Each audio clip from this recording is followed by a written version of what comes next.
কখনো রাজপথ আন্দোলন করতে হবে না। আপনারা দেখেছেন বিগত 17 বছর যাবৎ আপনারা আন্দোলন করেছেন বেসরকারি শিক্ষকদের শিক্ষা চাকরি জাতীয়করণের জন্য, কিন্তু এই সরকার নির্যাতন নিপীড়নের পথ বেছে নিয়েছে। শিক্ষকদের কোনো দাবি পূরণ করে নাই, বরং তাদের গ্রেফতার করেছে, হত্যা করেছে, চাকরিচ্যুত করেছে এবং নির্যাতন নিপীড়ন জানিয়েছে। আজকে আমাদের এই তত্ত্বাবধায়ক সরকারের কাছে আমাদের দাবি, আপনারা শিক্ষকদের ন্যায্য সঙ্গত দাবি চাকরি জাতীয়করণের দাবি আপনারা অবিলম্বে পূরণ করবেন।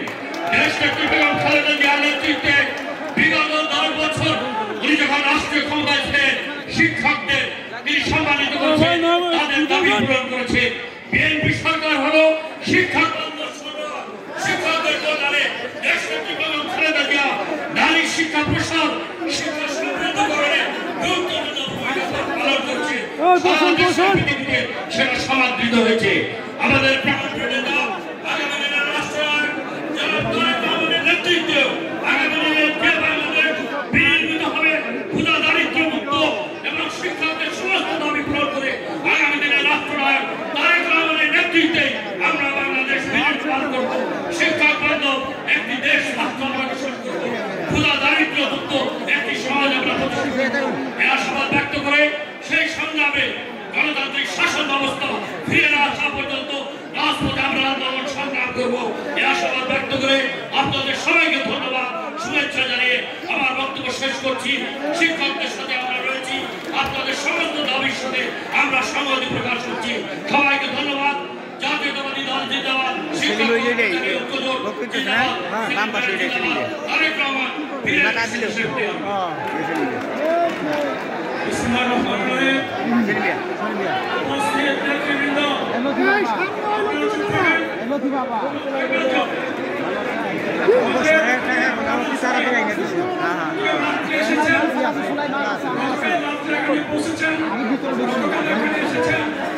আপনাদেরকে যে সমাবেশটা আমরা করার কথা ছিল সেটা করার কথা ছিল খোলা আকাশের নিচে।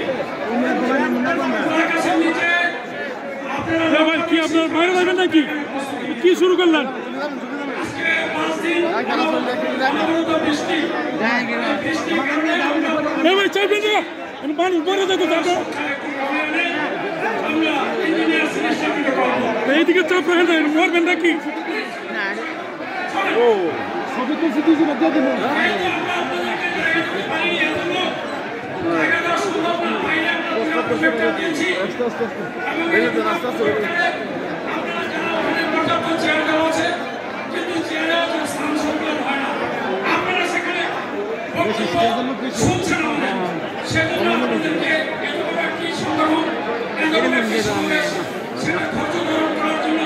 আমি শিক্ষক